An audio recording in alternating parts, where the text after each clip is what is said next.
Hi, my name is John, and this is Truth Tuesday. You know, one of the things I love to do is I love to play sports. And all growing up, I played soccer, I played baseball, I ran cross country there for a little while. I did all kinds of sports. And now, as I've gotten older and I don't play sports as often, I enjoy watching other people play sports, whether it's my college football team or a professional team or whatever it might be. Sometimes I will just sit down and just look for anything, any kind of sport that there might be. In fact, the other day, there was cricket on. I know nothing about cricket, but I decided to turn it on because guess what? It was a sport. I had zero rooting interest. I had zero idea of what was even going on. I know there's the little pegs in the back and you got to hit it with the ball and the guys wear those hockey players shin pads. I don't know exactly how it works, but I was intrigued by it. And I think one of the reasons I've always been intrigued by sports is because of the team aspect and the unity that is needed within it. You know, when you play with a team on a sports team, you have to be united. And even some of the sports that are the most, individualistic, like baseball, you don't have multiple people going up to bat at once. But even if you are going up to bat, then you still have to play in such a way that sets up the rest of your team well. There's a lot of guys who get up to bat and they're just thinking about hitting a home run. And that has always frustrated me. Now, if you're not a baseball fan, you have no idea what I'm talking about, or maybe you do, and you're like, John, how does this relate to truth and to God and all those different things? Well, here's where I'm getting at, is just like how baseball teams or soccer teams or football teams, whatever it might be, just like how they need to be united in their goal of accomplishing what they need to accomplish, because every team has a different strategy, but they have to accomplish that strategy in order to win. We as the church need to be united in what we are trying to do to win as well. And the Bible actually gives us some clear guidelines of what will happen when we are unified. And I don't think that's something we always think about. What will happen if we are unified? Is it just a nice idea that we can all get along and come in on Sunday morning and nobody is upset with each other? But, the Bible is pretty strict about getting along and being unified and having unity amongst one another. And in fact, Jesus devotes part of his prayer before he dies on the cross, before he is arrested and goes to die on the cross, he devotes a portion of his prayer to praying that you and I, believers today, future believers that the disciples would influence, that the apostles would influence through their teachings after Jesus' death, that you and I would be unified. And it's a prayer that doesn't oftentimes get talked a lot about, but every Easter, I think about it. Every Easter, whether it's before Easter or I think about it after Easter, I think about it. And I think about the unity that is required, that God tells us is required for his message to be spread. So I want to read a part of that prayer today. And we're going to start at verse 20. In John chapter 17, verse 20, it starts here. Jesus says, "My prayer is not for them alone." He's talking about the disciples because he just got done praying for them. "My prayer is not for them alone. I pray also for those who will believe in me through their message," through the disciples' message. So you and I, this is where he's praying for us. "That all of them may be one.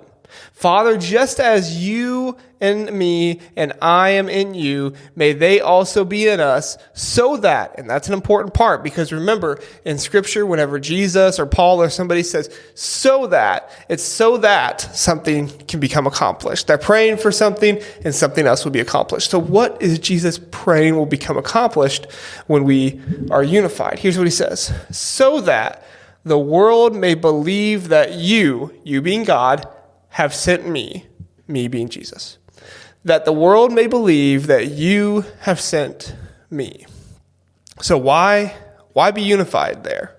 Jesus said it's so that others may believe that God sent Jesus. That by us being unified, by us getting along, by us being together, that we would be able to be unified and bring others along to understand that God sent Jesus. So when you unite with other believers, not just the people in your church, but just other believers in general, you are confirming Jesus with those who don't believe. You are confirming that Jesus was indeed sent by God. Now, we may not exactly understand how this happens, but the scriptures tell us that it happens. And I tend to believe the scriptures because in my life, they've proven to be right every single time. Now let's move on a little bit more because Jesus has some more to pray about. The later part of verse 21, it says, I have given them the glory that you gave me, them being us, and that they may be one as we are one. I and them and you and me, so that, here we go again, so he's given us glory so that we can be in him like he is in him, right? So that they may be brought to complete unity, right? Giving us glory as well as Jesus and God having glory. So that way none of us can be on top of one another and say, oh, I'm greater than this person or I'm greater than them. But that all of us are equal, have been given the same amount of glory so that none of us can feel like we are above somebody else. And he goes on to say, then the world will know that you sent me and have loved them even as you have loved me. You see, you are given glory to align with God and that no one is greater, so that no one is greater than anyone else. Now, obviously, God is always greater, but all of us have been given the same amount of glory from God so that none of us are greater than anybody else. No pastor, no minister, no elder, no man, no woman, no child, nobody is greater than anybody else because we have all, as believers, been given glory from God. Moving on to verses 24 through 26. Father, I want those you have given me to be with me where I am and to see my glory. The glory you have given me because you loved me before the creation of the world. Here's what starts to get good. Righteous Father, though the world does not know you, I know you, and they know that you have sent me. And I have made you known to them and will continue to make you known in order that the love you have for me may be in them and that I myself may be in them. Now there's a lot of glory and I in them and they in me and you sent me. There's a lot of that there and it can kind of get confusing after a little while and sometimes it's a little hard to read if you heard me there. But at the end of the day, I think the message is this. That our unity is a remedy for the lost.